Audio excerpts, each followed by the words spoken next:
Olá, boa tarde a todos. É um prazer estar aqui hoje para falar com vocês sobre um tema muito importante, muito contemporâneo. Vamos falar de inclusão.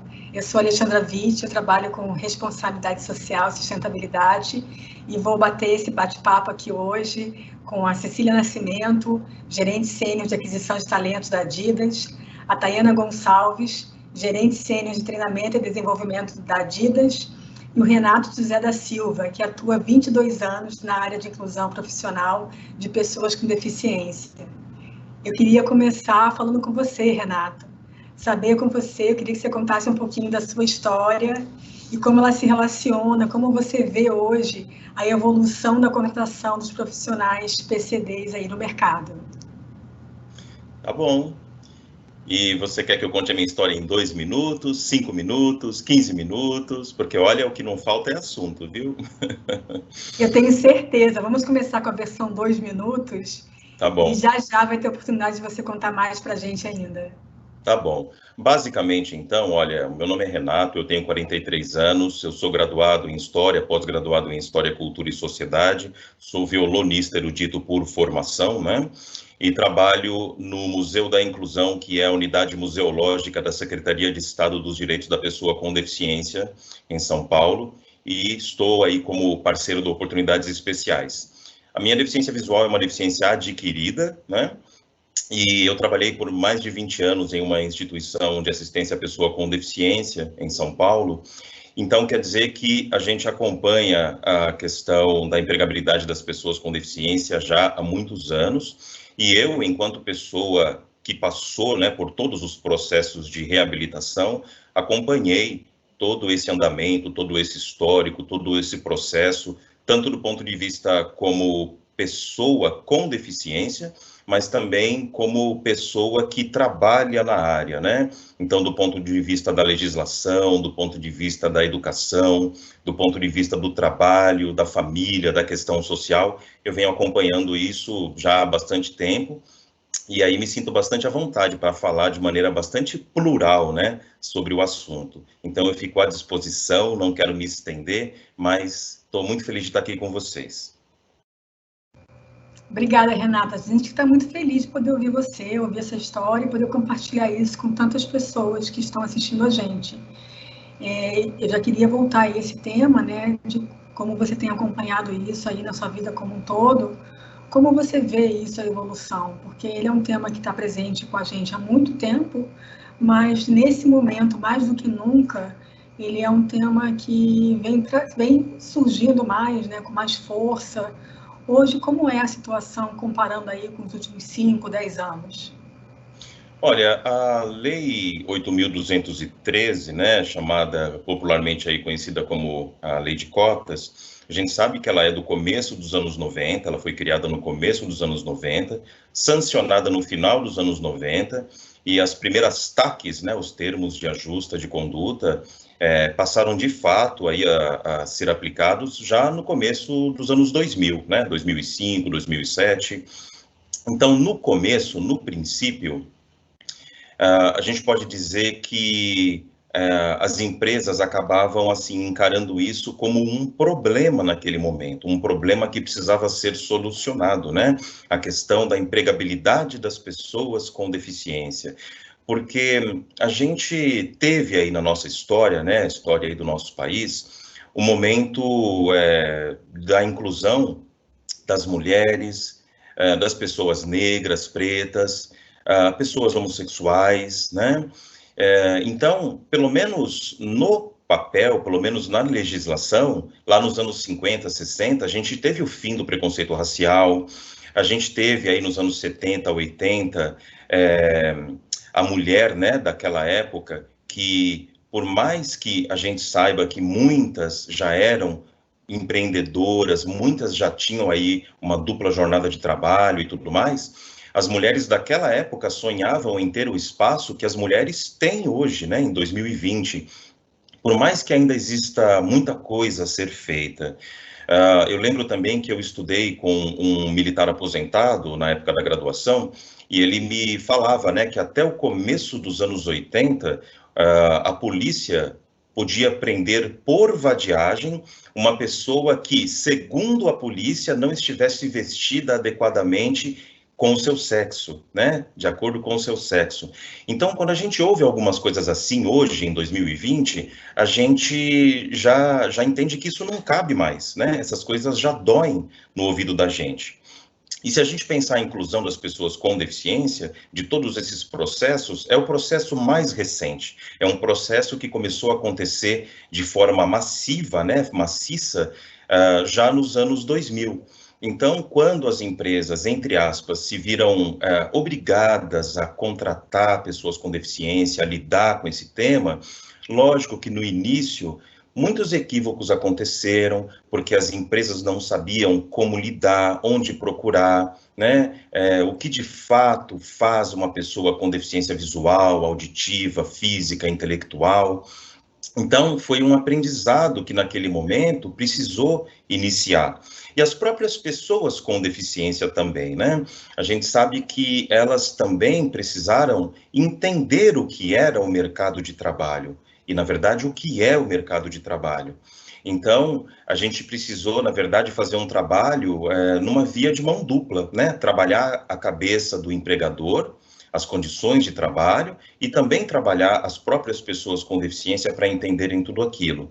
E hoje, no passar aí de todos esses anos, né, 15, 20 anos de histórico já da empregabilidade das pessoas com deficiência, a gente errou bastante, a gente aprendeu muito, e hoje a gente pode dizer, como natural, né, em todos os processos aí, os fenômenos sociais, a gente pode dizer que hoje muitas empresas já têm programas de diversidade e inclusão muito bem estruturados e muitas já até estão deixando aí legados, né?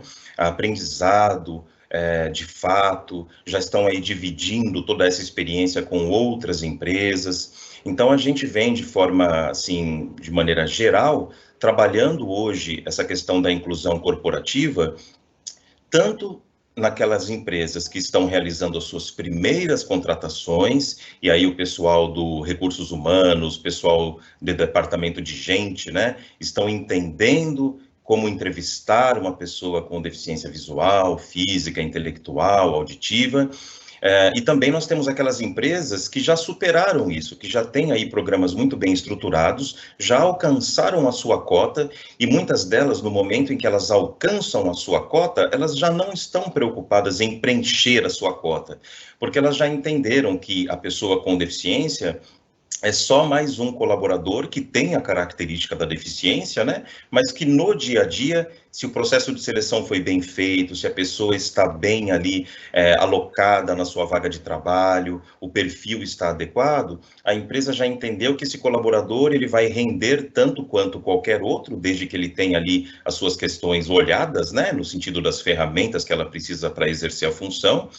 Mas essas empresas que alcançam a cota, inclusive, elas continuam contratando, né? Elas continuam contratando porque essa questão da deficiência já não é mais uma questão relevante no ponto de vista se eu devo contratar ou não devo, né? Então, a gente aprendeu com tudo isso, e eu não estou querendo dizer que podemos já colocar um ponto final e que esse processo já está resolvido, obviamente que não, porque a gente vive num país muito grande, mas em linhas gerais, nós estamos caminhando de maneira bem positiva, e principalmente aí as consultorias, as pessoas com deficiência, as empresas, em tudo que aprenderam, vem cada vez mais dividindo, né, uns com os outros, para ajudar cada empresa de acordo com o seu momento, né? Então, o que eu vejo, assim, em linhas gerais, resumidamente, é mais ou menos isso.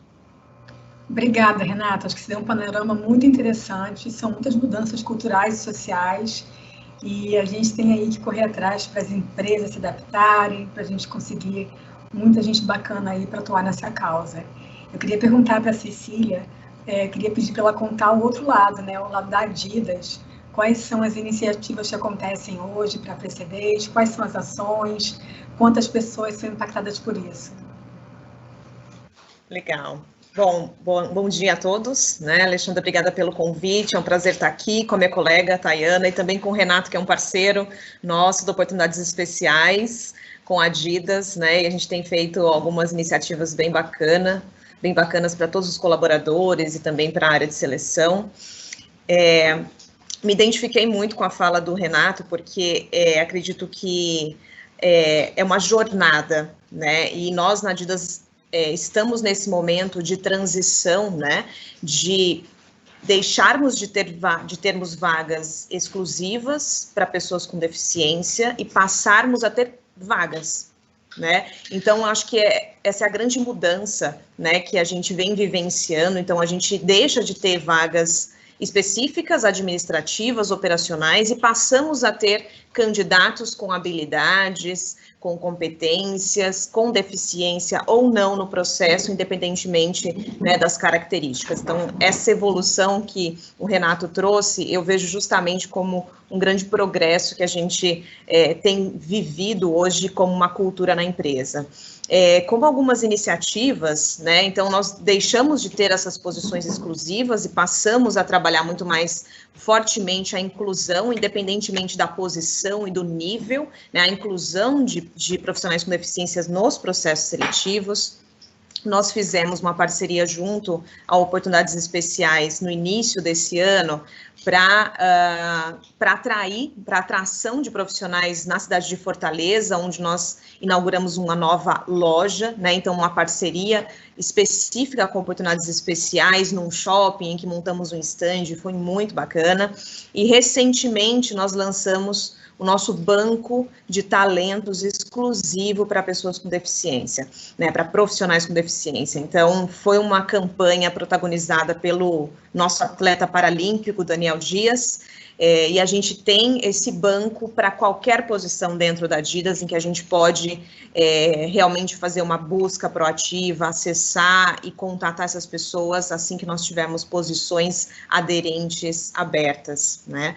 Nós temos em alguns países também da região parceria com o Comitê Paralímpico, né? Como somos uma empresa de esportes, nós temos essa parceria firmada com o Comitê Paralímpico, que é bem interessante também. Então, estamos no caminho, né? Eu digo que essa jornada ela é de muito aprendizado, já erramos muito, já acertamos também, né? Eu acho que essa é a humildade aí da gente crescer, aprender, se desenvolver junto no mercado de trabalho, né? Em direção a uma evolução desse conceito e dessas iniciativas no mercado de trabalho. Que legal, Cecília, muito, muito bom ouvir isso de você, é muito bom saber que uma empresa como a Adidas está tão atuante nisso. E eu queria ouvir agora da Tayana, como é que o PCD pode ser reconhecido pelo talento e não pela deficiência? E eu queria acrescentar aí já uma pergunta do nosso público, que perguntou sobre habilidades e competências. O PCD tem que ter habilidades e competências diferentes para conseguir viver esse ambiente corporativo? Muito bom, obrigada, Alexandre, é um prazer estar aqui. O tema de diversidade e inclusão é algo que sempre me tocou muito como pessoa.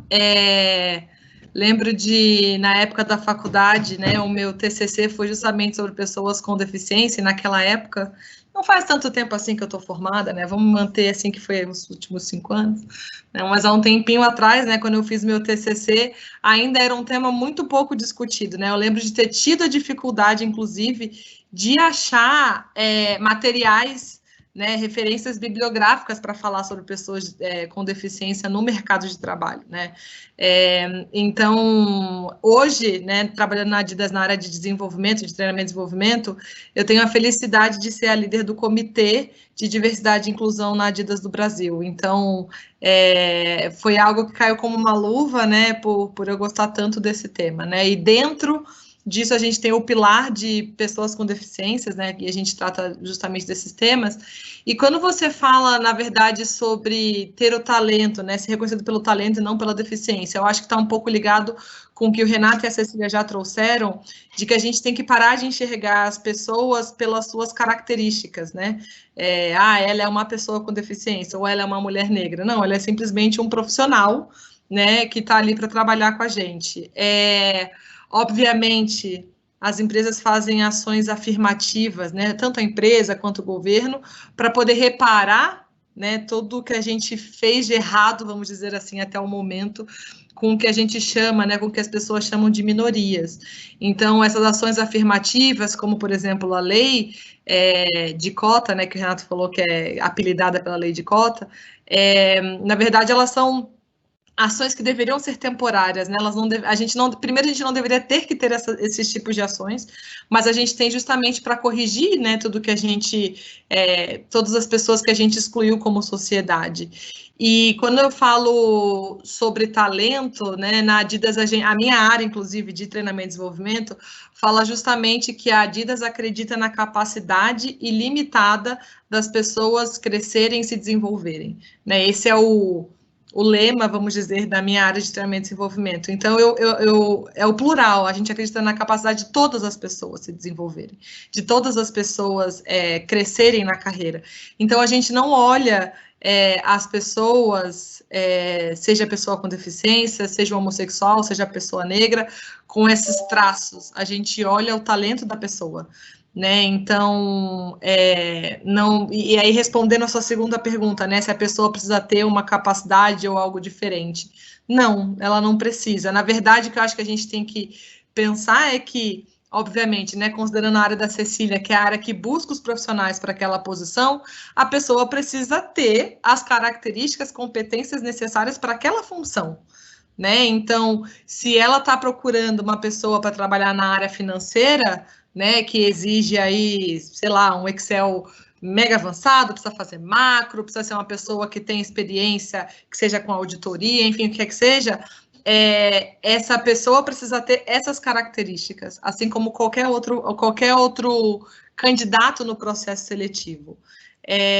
Então, sim, a gente vê, e eu posso falar pela Adidas, né, infelizmente não posso falar por todas as outras empresas, e espero que seja o mesmo, a gente vê o funcionário por ele, pelo que ele é, né, a gente, pelo talento dele, pela capacidade dele, e não por alguma característica física, né, por algum aspecto, vamos dizer, de diversidade, e se a pessoa tem aquela competência, né, tem aquele conhecimento, ela vai ser o candidato escolhido, ou ela vai ser a pessoa promovida, independente de qual característica ela tenha.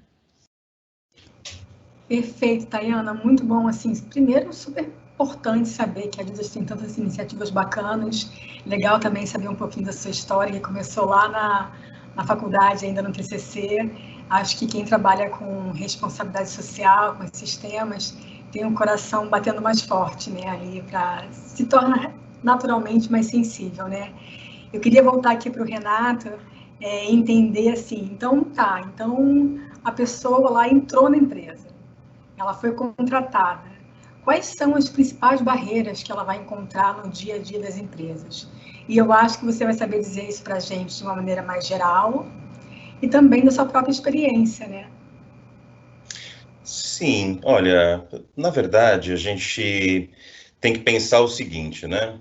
Quando a gente abre um processo de seleção para recrutar, para contratar pessoas com deficiência, a princípio, a gente tem que pensar que nós estamos contratando profissionais. Então, em primeiro lugar, a gente tem que olhar para o currículo, para as competências técnicas, se aquela pessoa, aquele candidato, aquela candidata preenche o que a empresa precisa, né, para que ele ou ela exerça ali a sua função. E aí, nesse momento, é muito importante, porque quem está fazendo o recrutamento, né, pode, deve se atentar, quando é uma pessoa com deficiência, para quais são as ferramentas de tecnologia assistiva, se é que essa pessoa vai precisar, né? Quais são as ferramentas que ela precisa para exercer a função.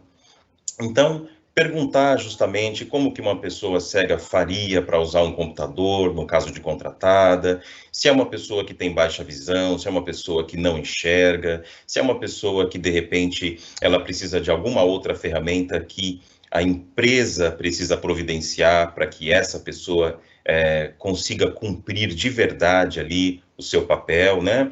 Porque uma vez dentro da empresa, essa pessoa com deficiência, ela precisa entregar, ela precisa produzir, ela precisa ser cobrada, né? Ela precisa ser promovida, se for o caso, ela precisa ser advertida, se for o caso. Então, uma vez dentro, né, da empresa, ela é um colaborador, uma colaboradora como qualquer outro. E aí, quando a gente fala em barreiras, né, a pessoa com deficiência, boa parte dessas barreiras, se essa pessoa com deficiência é uma pessoa que, na verdade, já está inserida nesse universo corporativo, né? É uma pessoa que, de repente, já está no seu segundo, terceiro emprego, ou ainda que seja o primeiro emprego, as próprias barreiras assim que ela vai encontrando no dia a dia, ela vai ensinando as pessoas em volta, né, a minimizar, a diminuir essas barreiras. Barreiras atitudinais, por exemplo, porque muitas vezes a gente acha que as maiores barreiras que nós temos são aquelas barreiras arquitetônicas, barreiras comunicacionais, metodológicas, programáticas, instrumentais, né? E todas elas são barreiras, mas, na minha opinião e experiência, a maior barreira que a gente tem é a barreira atitudinal, que justamente é aquela barreira que eu, na dúvida, eu não falo, não faço, não avanço, eu protelo, eu deixo para depois, né? E aí, essa pessoa com deficiência, conforme ela vai entrando na empresa, cabe à empresa fornecer para ela as ferramentas, mas cabe a ela também se colocar enquanto profissional, enquanto pessoa que tem a sua autonomia, independência.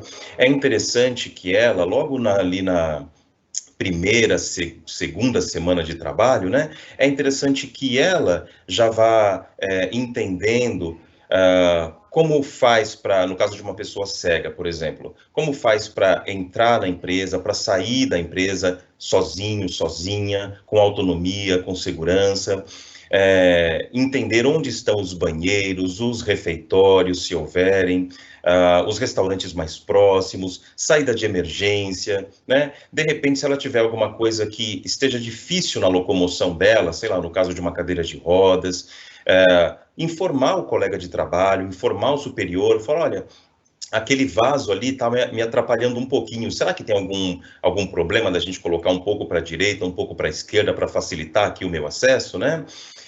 Porque quando a gente pensa num espaço que ele é um espaço que foi já construído ou reformado segundo a norma, a NBR 9050, esse espaço, a rigor, já tem que ser acessível por si só.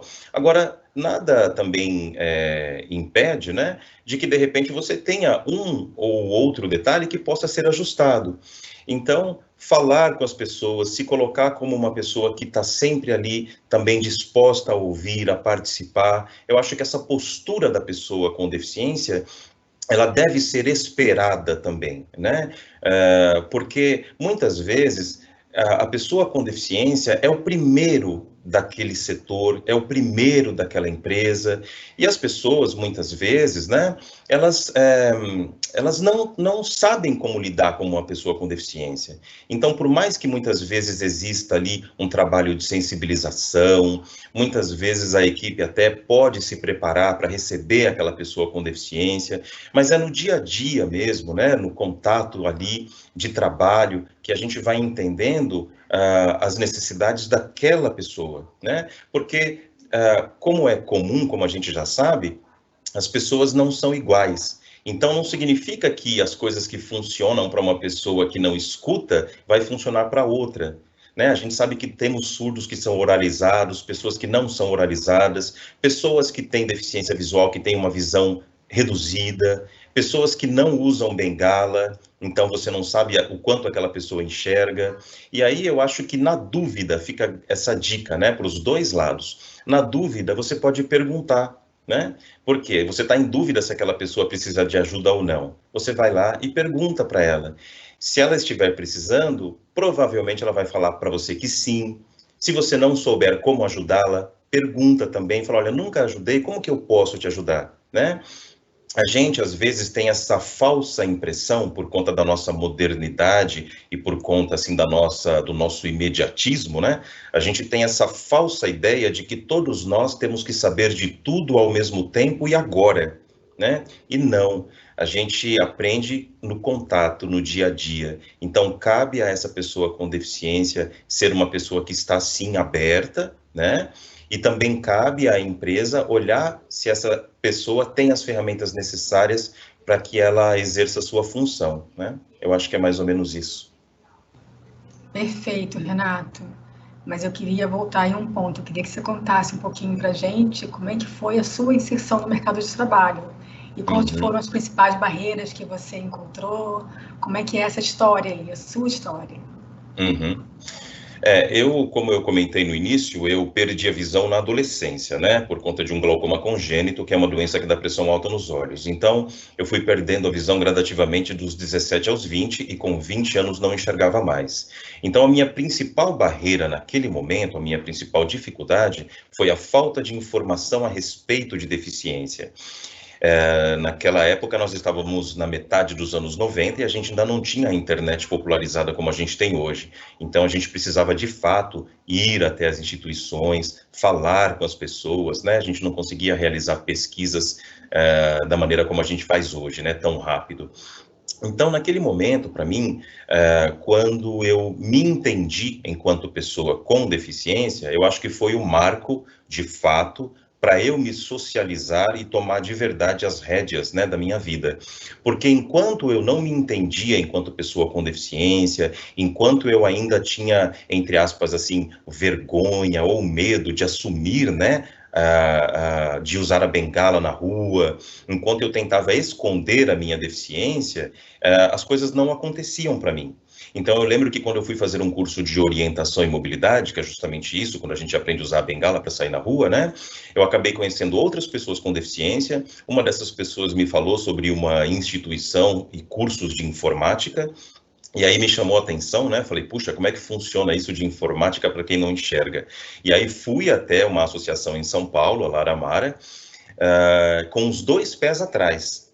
Porque na minha cabeça, né, puxa vida, um rapaz de 20 anos indo para uma associação de cegos, então era o fim, né, na minha cabeça. E aí foi uma grande desconstrução quando eu cheguei lá, porque eu conheci, vi, encontrei muitas pessoas com a mesma deficiência e pessoas até com deficiências duplas, né? Deficiência múltipla, uma deficiência visual e uma deficiência física, uma deficiência visual e uma deficiência auditiva. Então, naquele momento, foi que eu pude entender que vários dos fantasmas que eu tinha na minha cabeça em relação à deficiência eram fantasmas, né? Na prática, a coisa não era daquela forma. E aí eu vi que a maioria das pessoas saíam, passeavam, viajavam, trabalhavam, namoravam, tinham a sua autonomia, seu dinheiro e tal. E aí, como eu já falei, aquilo foi uma grande desconstrução. E é lógico que eu queria também fazer parte daquele grupo, né? Aí eu sei que eu comecei a fazer alguns cursos naquela instituição. Pouco tempo depois me chamaram para trabalhar, e aí foi o meu primeiro emprego, né? CLT, carteira registrada, meu dinheiro, meu convênio médico. O trabalho começou a trazer para mim de bom tudo aquilo que o trabalho traz para qualquer pessoa, né? Essa independência financeira, poder chegar em casa e ajudar a família a pagar uma conta de luz, uma conta de água, não precisar mais pedir dinheiro para a mãe ou para os irmãos para comprar as minhas coisas. E aí, como eu já falei, comecei também, inclusive, a sair, né, a ter amigos com deficiência. Essas pessoas logo passaram a frequentar a minha casa e se tornaram amigos dos meus antigos amigos sem deficiência. Logo, todos estávamos passeando juntos, saindo juntos, viramos uma turma só, né? E a minha vida social, de fato, ela começou depois da minha cegueira. Então, posso dizer hoje, assim, de maneira muito segura, né, para vocês, que, puxa vida, né, se a gente disser assim, deficiência é uma coisa legal, é uma coisa bacana? Não, deficiência não é uma coisa legal, não é uma coisa bacana. Ninguém optaria por ter uma deficiência e ninguém quer que alguém querido tenha uma deficiência, lógico que não. Mas uma coisa que para mim é muito verdade é que a deficiência, ela me trouxe um patrimônio de vida muito grande, no sentido de ter conhecido pessoas que eu não conheceria, de ter trabalhado e estudado em áreas que eu não estudaria, não trabalharia se não fosse pela questão da deficiência. E isso significa que hoje, né, com 43 anos, esses 20 e tantos anos de cegueira, eles ajudaram muito a moldar a minha personalidade hoje, né, como eu sou. E eu gosto bastante de como eu sou. Então isso significa que boa parte do que eu sou, eu também devo à minha deficiência. Então, dessa maneira, assim, muito tranquilo, né, muito bem resolvido e tal, casado, inclusive, com uma pessoa que também tem deficiência visual, tem baixa visão. Nós dois temos o nosso apartamento, conquistamos o nosso apartamento, trabalhamos muito, passamos todos os perrengues que todas as pessoas passam, né? E aí, se nós pagamos todos os nossos impostos, se nós trabalhamos como qualquer pessoa trabalha, nada mais justo de que a gente tenha também o mesmo direito de acesso, né, a produtos e serviços e lugares. Então, eu acho que é mais ou menos isso. Nossa, sim, Renato, obrigada por compartilhar aí a sua história, muito bacana, eu acho que é uma história inspiradora e tem muita gente que está ouvindo aqui a gente, está assistindo a gente nesse momento, que vai usar essa história aí para se transformar, a gente espera, né? Eu queria falar com a Tayana agora sobre o outro lado, né? O lado dentro da empresa, né? Como a empresa pode se preparar, como é que funciona isso em relação à cultura da empresa? Porque quando a pessoa entra com deficiência no ambiente lá da Adidas, por exemplo, né? Então envolve aí muitos outros colaboradores, não somente os gestores e colegas, né? Mas a estrutura cultural da empresa como um todo. Como é que vocês trabalham isso? Muito bom. Acho que falar de cultura, né? E cultura é uma parte que também entra na minha área. É sempre um tema interessante de pensar que, na verdade, a cultura nada mais é do que como as pessoas se comportam dentro da empresa, né? A cultura é feita de comportamentos das pessoas. Então, obviamente, a empresa pode colocar vários quadros, murais, palavras na parede, né, do que ela espera que as pessoas vivam, mas se as pessoas não viverem aquilo, de fato, não vai virar uma cultura, né? Então, a teoria, né, por trás e a cultura da Adidas que fala em relação à diversidade é que a diversidade é fazer com que as pessoas deem o melhor de si, sendo quem elas são, né? A singularidade de cada uma das pessoas. A gente preza a singularidade das pessoas. E, além disso, para que elas se sintam parte, né? Se sintam abraçadas, porque, e com certeza o Renato sabe falar isso, né, como profissional, experiência da área, né, que diversidade e inclusão são coisas diferentes, então eu posso ter um público super diverso, mas não necessariamente me sentir incluído, me sentir parte. Então, a cultura da Adidas fala que é isso, né? Que eu vou priorizar a singularidade das pessoas, eu quero que todo mundo seja quem elas normalmente são, que elas se sintam acolhidas dentro da empresa e que elas possam performar, possam criar o melhor de si, né? Porque a gente sabe que a gente dá o nosso melhor quando a gente pode ser quem a gente de fato é, né? Sem ter que ficar escondendo nada. Então, isso eu acho que é a parte mais teórica, né? Do que a gente tem ali escrito na parede.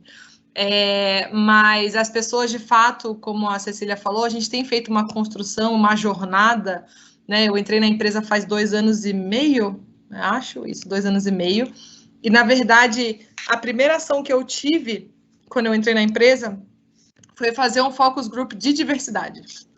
Então, a gente, na verdade, já falava bastante sobre mulheres, né? Entendo que no passado, enfim, eu não estava na empresa, já falava bastante sobre mulher na liderança, e a gente quis fazer um focus group para entender, ok, além de mulher na liderança, né? Além da parte de gênero, o que mais precisamos discutir dentro da empresa, né? Será que a gente está sendo inclusivo de verdade? Então, esse foi o início da jornada de uma mudança cultural na Adidas. E aí, então, na verdade, esse focus group, né, acabou virando um comitê de diversidade.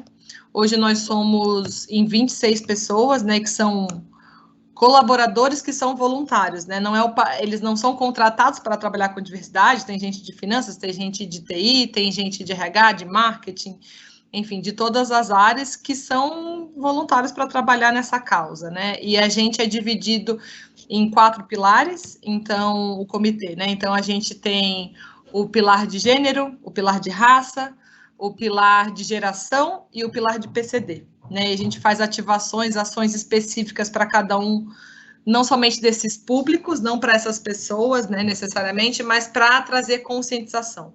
Então, acho que um ponto, né, para começar a ter uma mudança de cultura, a gente precisa primeiro conscientizar, né? Foi o que a gente falou, antigamente não se falava sobre isso, as pessoas simplesmente ou talvez ignoravam ou excluíam, né? Enfim, as empresas não se preocupavam com esse tópico. Então, a primeira mudança cultural na Adidas, né? E eu posso falar mais especificamente da Adidas do Brasil, é de que a gente criou esse comitê.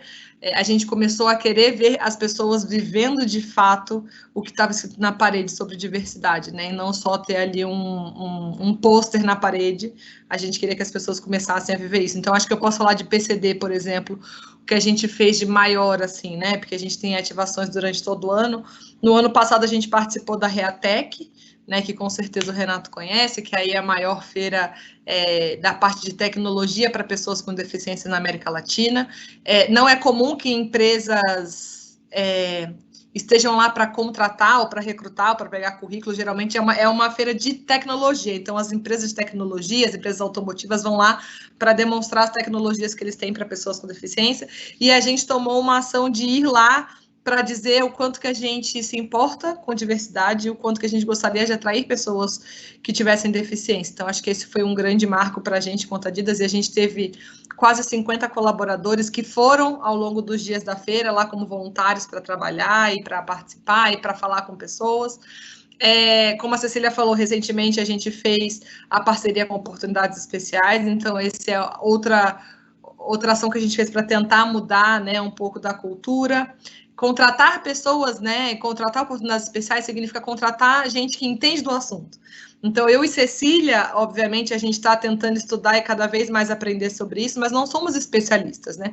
Existem aí no mercado empresas especialistas de diversidade. E aí as pessoas perguntam, né, como é que eu posso mudar minha empresa, como é que eu posso ser mais diverso, ser mais exclusivo? A gente precisa falar com quem é profissional do tema. Então, vamos contratar as empresas que estão aí para ajudar a gente nessa jornada. A gente sozinho não vai conseguir. Então, ter oportunidades especiais foi bem legal. Recentemente, acho que, para finalizar, né, a gente teve, no dia 22 de setembro, se eu não me engano, foi o Dia Nacional do Atleta Paralímpico. E aí, como a Ceci falou, o Daniel Dias, né, o nadador Daniel Dias, ele é um atleta da Adidas, e a gente fez uma live com ele, a gente fez uma homenagem para ele, a gente chamou outras pessoas para baterem papo ali, para todos os funcionários, e a gente lançou esse banco, né, de talentos que a Cecília falou, e a gente também, com oportunidades especiais, liberou para todos os nossos funcionários o curso de Libras, que oportunidades especiais libera online, a pessoa faz no tempo dela, então a gente tem aí bastante gente, né, participando, como a Cecília já tinha mencionado, e a gente também faz regularmente, né, a gente fez ano passado, a gente já fez esse ano também envio de vídeo, por exemplo, para os nossos gestores, né, então a gente tenta, a mudança cultural, na verdade, eu diria que a gente está no momento de conscientização, de ter esse momento das pessoas entenderem que o profissional é um profissional, não importa a característica dele, e sinto que de 2 anos e meio para cá a gente já cresceu bastante, já conseguiu evoluir bastante nessa jornada, mas sem dúvida nenhuma tem um caminho muito, muito, muito grande ainda para a gente percorrer enquanto empresa. Que bom, Tayana, eu acho sim que tem um caminho longo para percorrer, mas eu acho também que vocês já estão aí nessa caminhada, né, nessa jornada. Eu queria perguntar aqui para a Cecília, a Tayana acabou respondendo um pedaço aqui de uma pergunta que a gente recebeu do público, que eu acho que é uma pessoa que trabalha na área de seleção, que queria saber como ela pode se preparar para isso, né? Então, assim, ela falou um pouco sobre contratação de empresas especializadas, mas eu queria ouvir também de você, Cecília, tem alguma informação, que ponto você acha mais relevante, que eu acho que é um preparo que deve ser também você como profissional, né? O que você fez para se preparar, para assumir esse posto, né? Não, com certeza, eu acho que além, logicamente, de ter parceiros que entendem do assunto, é poder contar com eles, né? Então, eu acho que um dos pontos mais importantes para a gente se preparar para a contratação foi, inclusive, ter o Renato preparando o meu time, fazendo um treinamento com o time para fazer seleção, porque a gente não somos especialistas no assunto, não vivemos como um profissional com deficiência, então a gente precisa realmente estarmos preparados para essas entrevistas, e o Renato fez isso com o time, foi um diferencial muito grande, né, para a preparação dessa equipe. E eu acredito que um dos pontos mais relevantes na seleção é nós não termos medo de explorar a questão de deficiência no momento da entrevista. Conhecer mais, entender o que aquele profissional precisa para estar na minha empresa, né? E ele também trazer essa resposta. Muitas vezes o recrutador, ele fica cheio de dedos para falar com um profissional com deficiência numa entrevista, porque ele não sabe como agir, como perguntar em relação à sua deficiência. Isso não deve acontecer, porque não deve ficar como algo velado. A gente tem que, para poder trazer essa inclusão, para trazer o pertencimento dentro da empresa, a gente tem que falar abertamente. O candidato também, assim como o Renato comentou, ele tem que estar muito seguro, né, das limitações e o que ele precisa para poder desempenhar muito bem aquele papel que ele possui, aquela competência que ele possui, e comunicar isso durante a entrevista. Então, como um profissional de RH, eu acredito que a minha principal dica seria a preparação, seja através de um parceiro, contatando as pessoas certas. E um segundo ponto é isso, não vamos ter medo de vencer essa barreira, vamos falar abertamente, vamos nos comunicar com os profissionais com deficiência para entender a necessidade deles e o que eu preciso, enquanto empresa, me adaptar para recebê-los da melhor forma possível e tornar o meu ambiente de trabalho um ambiente de pertencimento. Perfeito, Cecília. Acho que isso pode contribuir para muitas e muitas empresas que, na verdade, precisam entrar e precisam conhecer mais sobre esse processo, né? Tayana, tem uma pergunta aqui do público que fala sobre plano de carreira. Então, a pessoa com deficiência, ela entrou na empresa, ela está lá já contratada, mas ela precisa crescer na carreira, né? Também existem planos especiais para pessoas com deficiência, ou ela entra num fluxo natural dentro da organização? Muito boa pergunta. Ela entra no fluxo, sendo rápido aqui, né? Ela entra no fluxo normal da organização, e eu acho que, na verdade, posso conectar até com algo que o Renato falou, que eu achei bem legal. A gente, e aí eu acho que estende um pouco mais para falar sobre carreira de maneira geral, né? A gente precisa, a gente fala bastante na Adidas que a gente é o dono da nossa própria carreira, né? Então, a empresa não precisa dizer para mim para onde eu vou, como é que eu cresço, eu vou para cá, eu vou para cá, se eu sou um júnior, eu vou para pleno, que depois eu vou para sênior, que depois eu vou para gerente, e continuo na mesma área, né?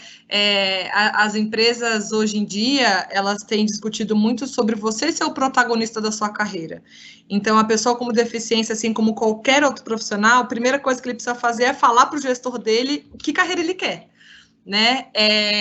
Talvez a pessoa precisa primeiro decidir que tipo de carreira ela quer. Se hoje eu estou em finanças, quero mesmo ficar em finanças, eu quero ir para marketing, eu quero ir para RH, né? A gente não precisa, e pelo menos a Adidas é muito aberta em relação a isso, e a Cecília, como faz o processo seletivo, sabe muito mais do que eu, de que a gente que escolhe para onde a gente vai, a gente participa dos processos seletivos internos, obviamente tem que ter aquelas competências, mas você é o dono da sua carreira. Então, se você é um profissional com deficiência e entrou na empresa, poxa, ótimo, legal, que bom que você se colocou no mercado de trabalho. A partir de agora é a sua carreira e você precisa ter ali os seus stakeholders, né, as pessoas que ficam ali ao seu redor, seja o seu gestor, os seus pares, alguém que você tenha como mentor dentro da empresa, sabendo o que você quer para sua carreira e agindo em relação a isso, né? O Renato falou sobre isso, tem que ir atrás, né? Você tem que ir atrás do seu desenvolvimento, você tem que ir atrás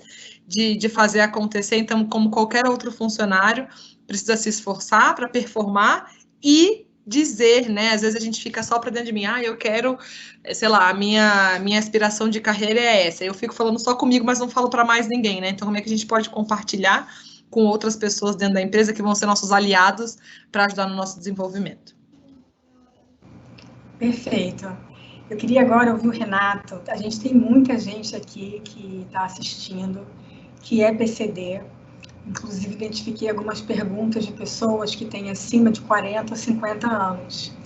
E eu queria ouvir, Renato, de você, o que você falaria para essas pessoas agora que querem entrar no mercado de trabalho ou estão em busca de uma recolocação profissional? Qual é a mensagem, qual é o ponto relevante que você passaria para essas pessoas? Bom, olha, eu sou uma pessoa com deficiência com mais de 40 anos, né? Eu tenho 43 anos. E muitas vezes é interessante a gente pensar um pouco na história da pessoa com deficiência no nosso país, porque isso é muito forte, né? Isso ainda é muito presente. Às vezes, 15, 20, 50 anos parecem muito tempo, mas dependendo do nosso olhar, não é muito tempo.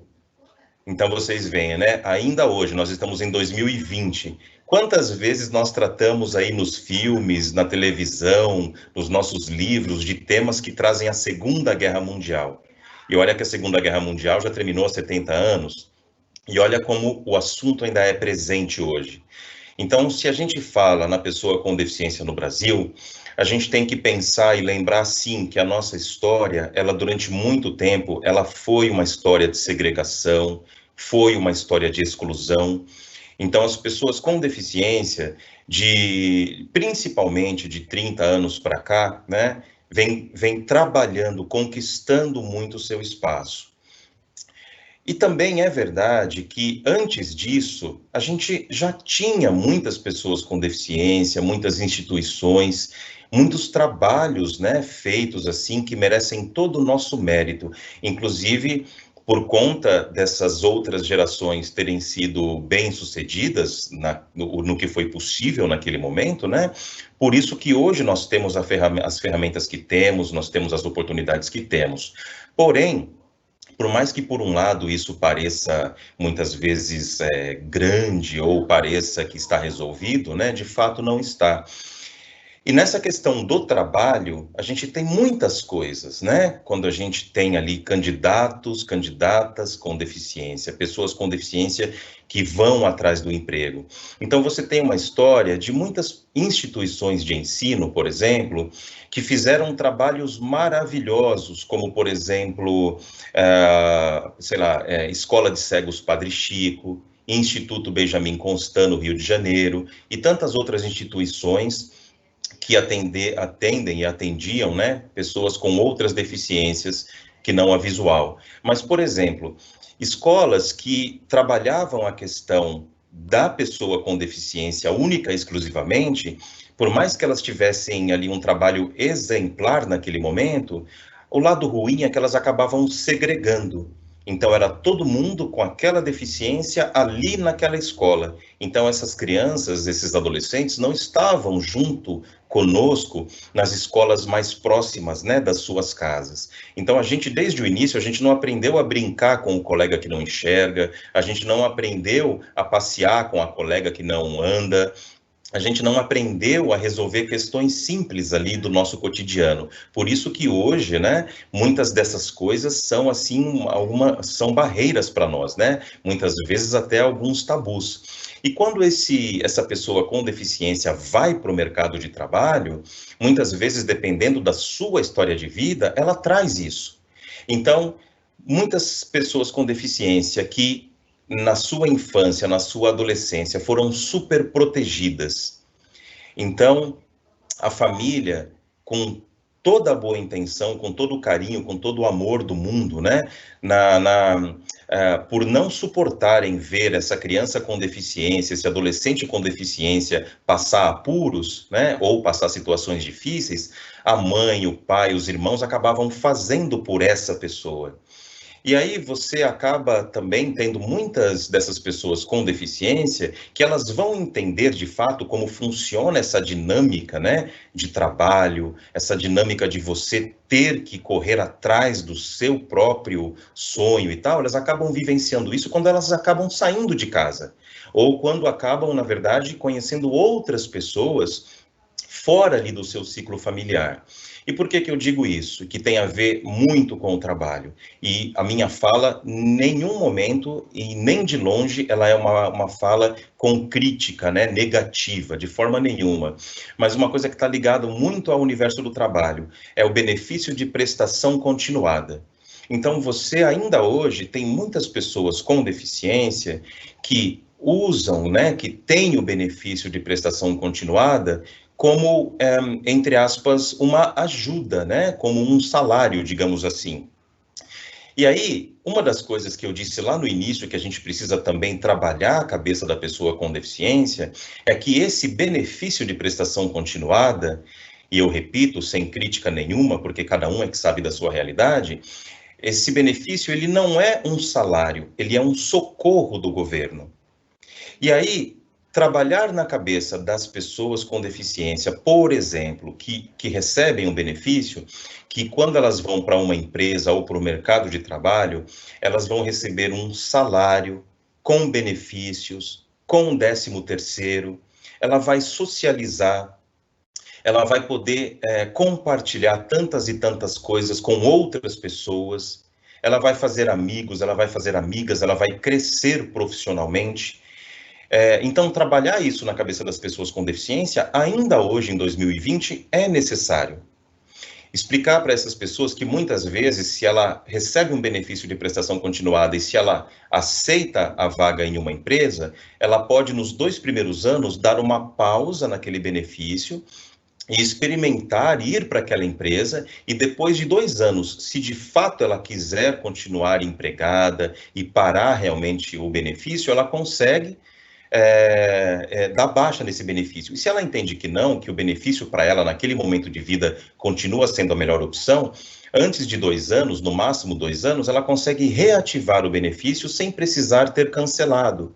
Então, ir para o mercado de trabalho, entender que o mercado de trabalho, as pessoas no trabalho, elas precisam que você seja participativo, a empresa espera de você que você renda, que você entregue, que você tenha a sua responsabilidade.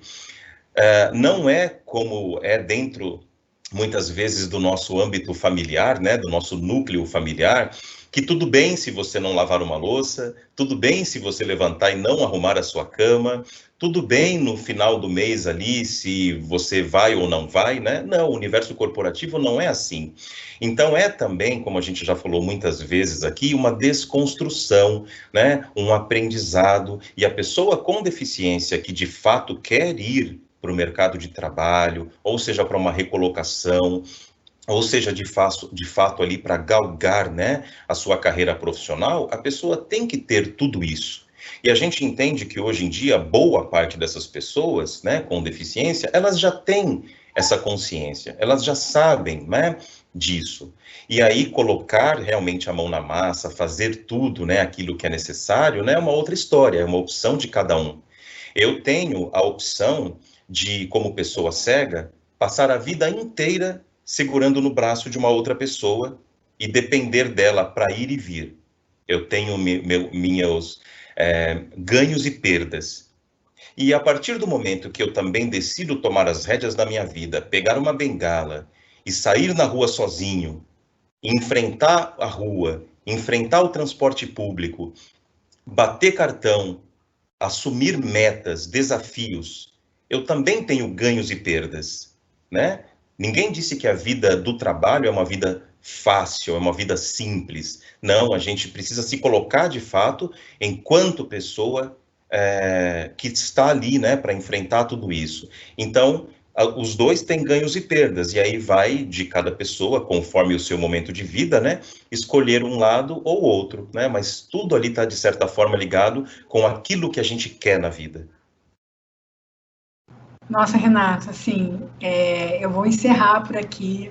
Agradeço muito a participação da Cecília, da Tayana, da sua participação. Acho que você contextualizou aí super bem essa situação de um modo geral.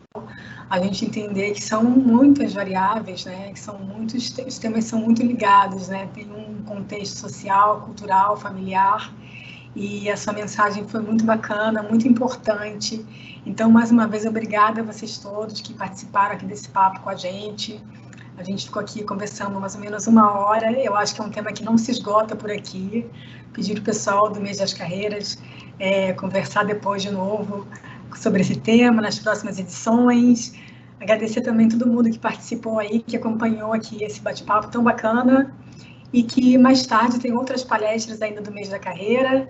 A gente vai agora para esse intervalo e fiquem logados. Obrigada, gente. Obrigado, grande abraço. Obrigada. Obrigada.